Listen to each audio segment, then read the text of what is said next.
সে নেপালি হোক বা ভুটান কিংবা পাঞ্জাব কিংবা সিকিম, যে কোনো দেশের কমলা লেবু দিয়ে কিন্তু এই জ্যাম অথবা কমলা লেবুর ছিলকা দিয়ে এই ক্যান্ডি বানিয়ে রাখতে পারবে সারা বছর।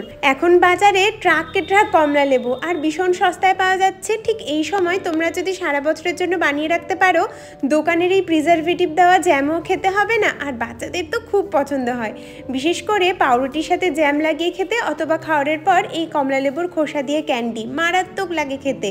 কমলা লেবুর কোনো অংশই বাদ যাবে না, শুধুমাত্র এই সাদা সাদা রেশগুলো ছাড়ে।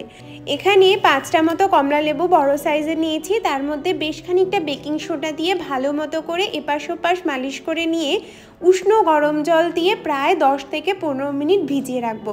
এতে কমলা লেবুর উপরে যে কোনো প্রিজারভেটিভ থাকলে সেটা বেরিয়ে যাবে। আর এদিকে মোটামুটি হাফ কেজি ওজনের কমলা লেবু ভালো মতো করে এই রেশগুলো বের করে নিতে হবে। ছিলকা তো ভিজিয়ে দিয়েছি, তো বাদ বাকি কমলা লেবুর অর্ধেকটা কমলা লেবু আজকে আমরা জ্যাম বানাবো। এটা কিন্তু জেলি না, এটা জ্যাম, খুব সুন্দর খেতে লাগে। রেশগুলো যেগুলো আছে সেগুলো ভালো মতো করে বের করে দেবে। তারপর এই ছিলকা সমেতই শুধুমাত্র বীজটা আলাদা করে এই ছিলকা সমেতই কিন্তু আমরা এই জেলির জন্য ইউজ করব। ঠিক আমি যেমনটা দেখাচ্ছি ওই রকম করে। এরপর যে ছিলকাগুলো আছে সেখান থেকে 4-5 টুকরো ছিলকা নিয়ে ভালো মতো করে এরকম ছুরির সাহায্যে ভেতরে যে সাদা অংশটা আছে সেটা সম্পূর্ণভাবে বাদ দিয়ে দিতে হবে, যেন কোনো অংশ ভালো সাদাটা যেন না থাকে। খুব সহজে চাকু অথবা চামচের সাহায্যে এরকম ঘষলেই সাদা অংশটা বাদ চলে যায়। এরপর ভালো মতো করে ধুয়ে এটাকে রেখে দেব। আমি ভালো মতো করে ধুয়ে একদম ছোট ছোট টুকরো করে কেটে নিয়েছি। তোমরা চাইলে মিক্সিতে একটু ঘুরিয়েও নিতে পারো, তাহলে রেশগুলো মুখে পড়ে না। তবে আমার জ্যামের মধ্যে এই হালকা হালকা রেশগুলো খেতে খুব ভালো লাগে, সেই জন্য এটা আমি এভাবেই টুকরো টুকরো করে কেটে রেখেছি। জেলির জন্য মোটামুটি 7-8টা মতো কমলা লেবু মিক্সিতে ভালো মতো পেস্ট করে নিয়েছি, বীজ ছাড়িয়ে যেগুলো রেখেছিলাম, আর তার সাথে 1 কাপ চিনি দিয়ে জাল বসিয়ে দিলাম। আর এদিকে ক্যান্ডি বানাবো, তো তার খোসাগুলো নিয়ে নিতে হবে। তো খোসার মধ্যে যে কমলা লেবুটা আছে সেটাও কিন্তু আমরা জুস বানাবো, সেই জুস দিয়েই কিন্তু ক্যান্ডিটা হবে।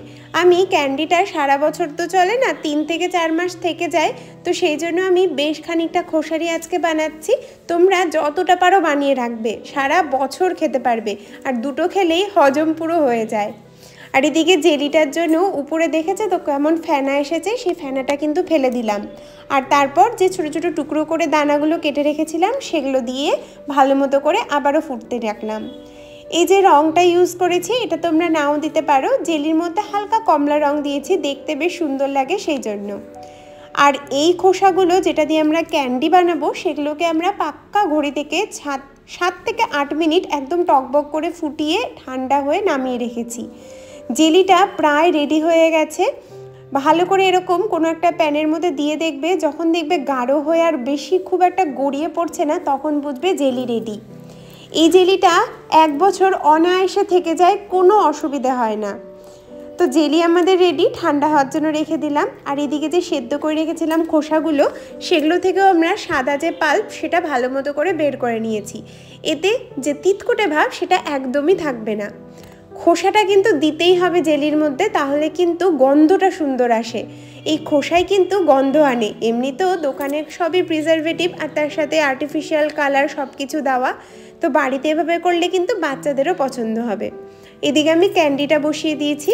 ক্যান্ডির মধ্যে ওই 1/2 কাপ মতো কমলা লেবুর জুস দিয়েছি, 1/2 কাপ জল, 1 কাপ চিনি ভালো মতো করে মিশিয়ে যে কমলা লেবুর খোসাগুলো কেটে রেখেছিলাম সেটা জাল দিয়ে নেব। একদম ঠকঠকে শুকনো করব না। এই শিরাটা তোমরা যে কোনো জলের মধ্যে ফেলে দেখবে, শিরাটা যদি সাথে সাথে ক্রিস্টালাইজ হয়ে যায় তাহলে বুঝবে কমলা লেবুর যে রেশগুলো সেগুলো একদম রেডি, ক্যান্ডি, খোসার ক্যান্ডিটা রেডি। এই খোসাটাকে আমরা পাক্কা 2 থেকে 3 দিন রোদে দিয়ে রাখবো। চাইলে মাইক্রোওভেনে বেক করে নিতে পারো, তবে রোদে দিলে লংজিভিটিটা বেশি হয় এবং খেতেও দারুণ লাগে, বেশ চিউই একটা ফ্লেভার আসে। আমার এখানে রোদে যেহেতু কালকেই বানিয়েছি তাই ক্যান্ডিটা সম্পূর্ণভাবে রেডি তোমাদেরকে দেখাতে পারিনি, তবে ক্যান্ডিটা রেডি হলেই তোমাদেরকে দেখাবো। এইভাবে বানিয়ে দেখবে, দারুণ লাগে খেতে। হালকা চিনির গুঁড়ো দিয়ে মিশিয়ে রাখবে। তো আমাদের কমলা লেবুর জ্যাম রেডি। এদিকে পাউরুটি সেঁকে নিচ্ছি। এটা আজকে সকালে, যেহেতু কালকে বানিয়েছিলাম, তো আমরা খুবই এক্সাইটেড ছিলাম খাওয়ার জন্য। ও দেখি বাজার থেকে পাউরুটিও কিনে নিয়ে চলে এসেছে, আর এত টেস্টি হয়েছিল খেতে। অবশ্যই বাড়িতে এভাবে বানিয়ে দেখবে, আমি কথা দিচ্ছি সবার খুব পছন্দ হবে, কোনো তিতকুটে ভাব থাকবে না।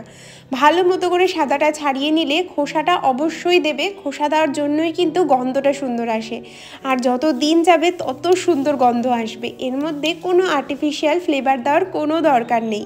সকালে ব্রেকফাস্টে আজকে এটাই ছিল। কেমন লাগলো অবশ্যই জানিও, আর বানিয়ে শেয়ার